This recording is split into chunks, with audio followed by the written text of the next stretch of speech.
11:03 seconds away from liftoff. That's correct, and we did hear our NASA launch manager, Tim Dunn, say that the NASA team is go. He reported that out to ULA's launch director, Lou Mangieri, and so that's a good call out for us, too, to hear that the vehicle is ready to proceed tonight. And as you said, that was a beautiful sight of the Atlas out there on the pad, and things are looking really well for an 11:03 liftoff this evening.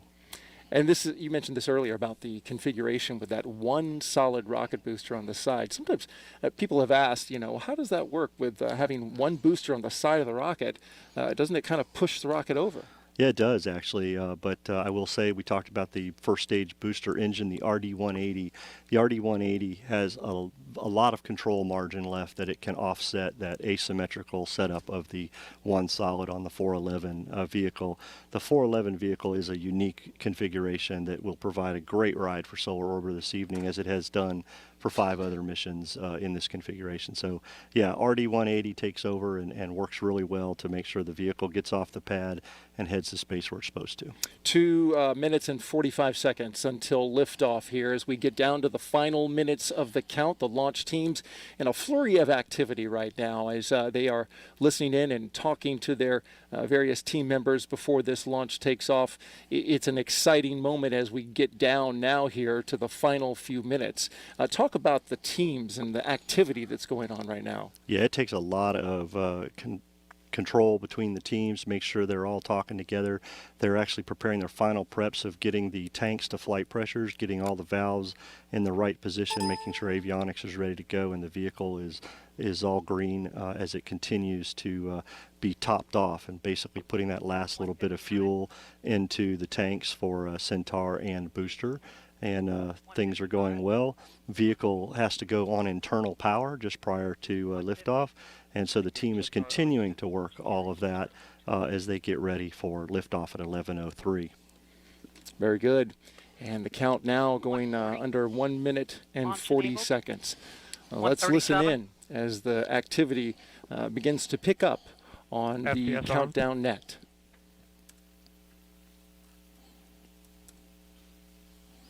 We just heard that FTS was armed, Flight Termination System, which our friends at the United Space Force will follow the launch from this evening. Armed. FTS count started. 115. 110. Vent valves locked. Locking the vent valves will bring the booster tank and tanks up to flight pressure, getting everything ready for launch this evening. We just heard from the range officer that the range is green and ready to move forward. The range is green. That is a big step moving forward. Everything's clear. Basically mean there is no nothing to impede launch, nothing out there in the water, nothing out there in the air. Yep, right.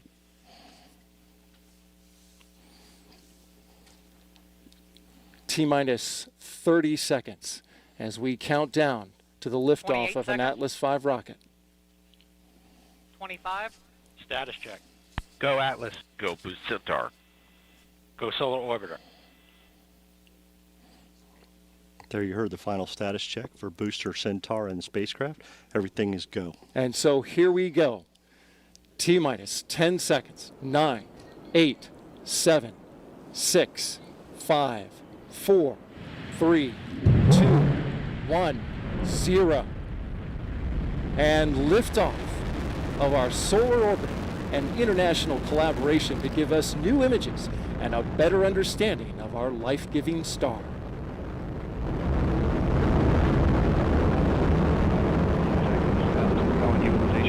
Listening now, you hear the voice of Patrick Moore, ULA's launch commentator. Now 25 seconds into flight. Chamber pressure on the SRB looks good. Engine operating parameters on the RD-180 also look good. Good report so far. Atlas V beginning to pitch 35 seconds in, vehicle is completing the pitch over maneuver. Now 41 seconds into flight. 45 seconds into flight, everything is looking good. We heard that the RD-180 engine was operational. RD-180 throttling down slightly as expected, and engine response looks good. I'm going to pull those engines down for just a little bit as we anticipate max Q. Now supersonic.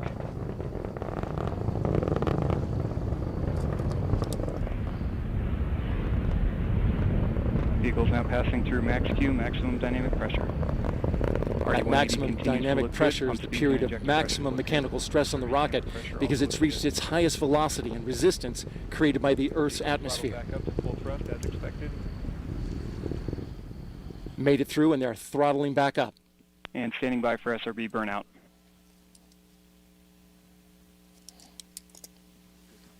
And we have burnout on the solid rocket booster. Atlas will hold on to the SRB for an additional 47 seconds prior to jettison. They're going to let that thing go at 2 minutes and 19 seconds. Now that 1 extra minute, 45 boost. seconds into flight. RD-180 continues to perform well at full thrust. Pump speeds and injector pressures look good. All right, stand by now for booster jettison. And now coming up on 2 minutes into flight, the Atlas V vehicle now weighs just 1/2 of its liftoff weight. RD-180 throttling down slightly as expected. 180 Engine continues response to burn. continues to look good.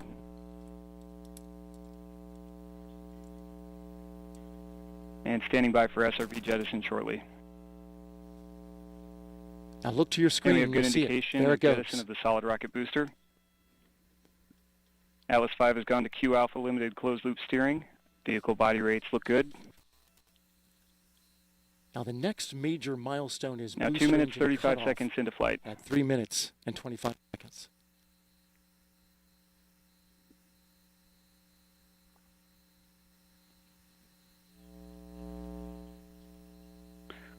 And the second stage RCS system press valve is opened. System now pressurizing to flight levels. Flying at over 5,000 miles per hour.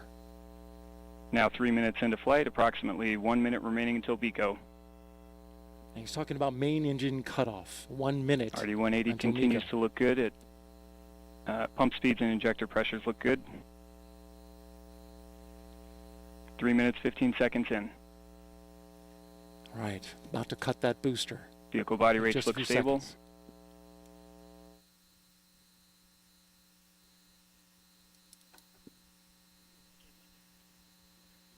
Now 3 minutes, 30 seconds in.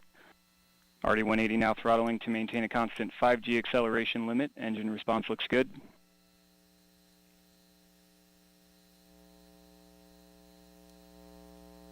And we've begun boost phase chill down.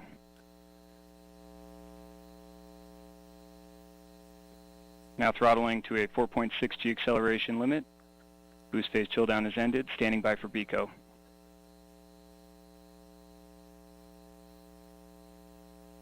And we have Just a few BECO seconds, booster we'll engine get that cutoff. Standing by for stage Atlas set. Centaur separation.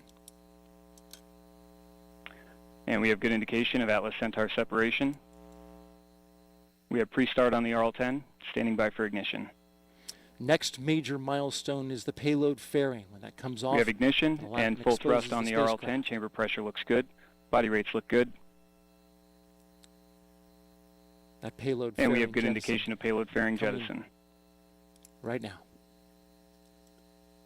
This first burn of today's mission will last approximately 8 minutes.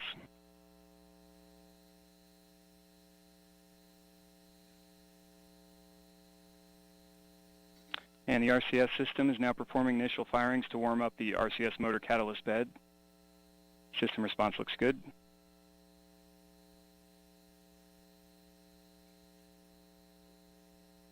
And the Centaur is now 100 miles in altitude, 450 miles downrange distance, traveling at 11,800 miles per hour. 5 minutes, 10 seconds into flight. And you're listening to the voice of Patrick Moore, ULA's launch commentator.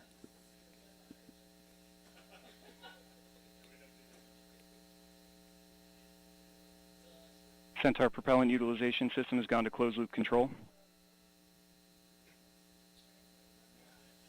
Flight is looking very good at this point.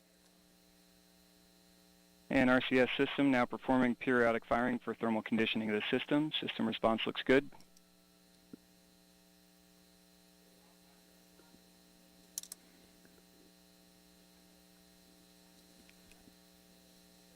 And initial review of booster performance shows the booster performed close to pre-flight predictions.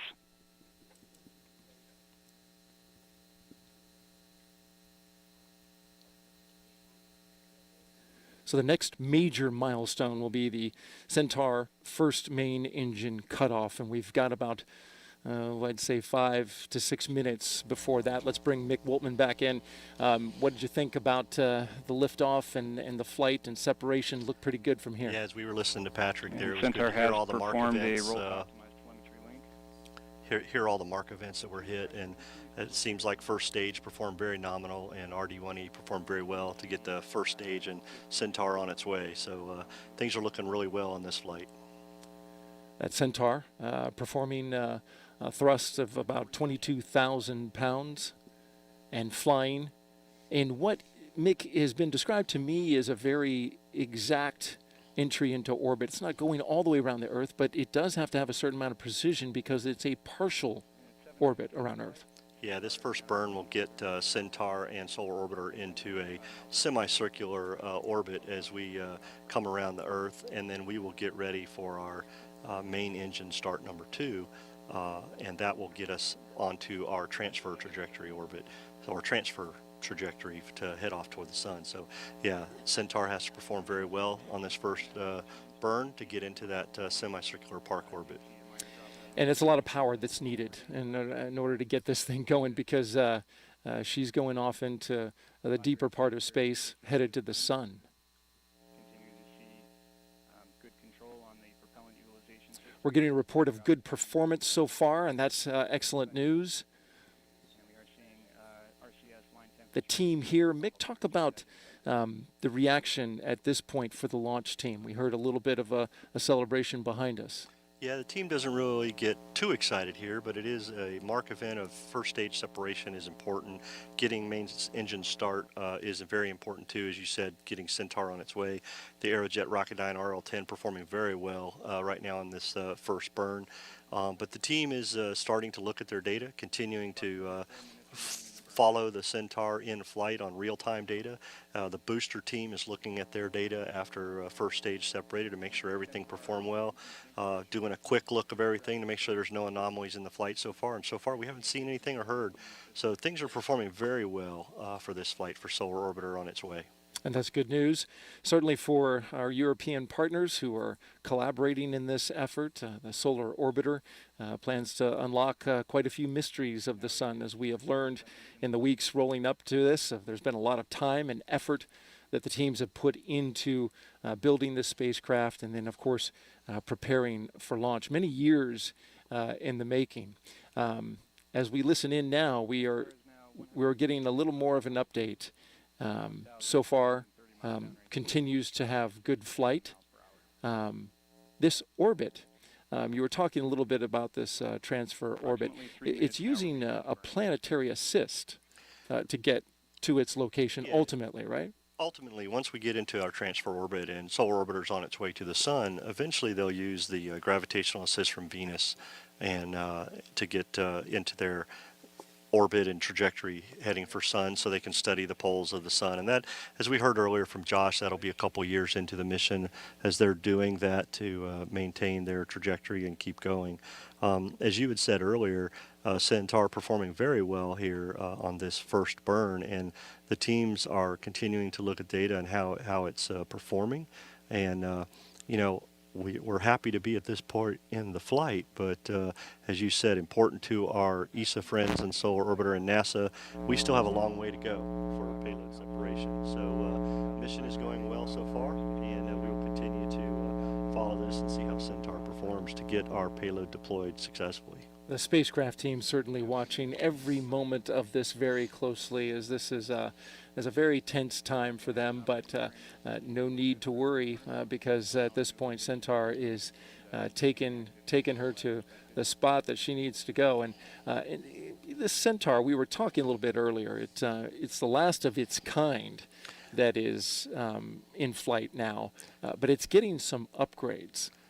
It's performing great, but what kind of improvements is it getting? Yeah, I would say not Centaur mainly, but the RL-10 for the engine. Right. Yeah, it's the last single version of RL-10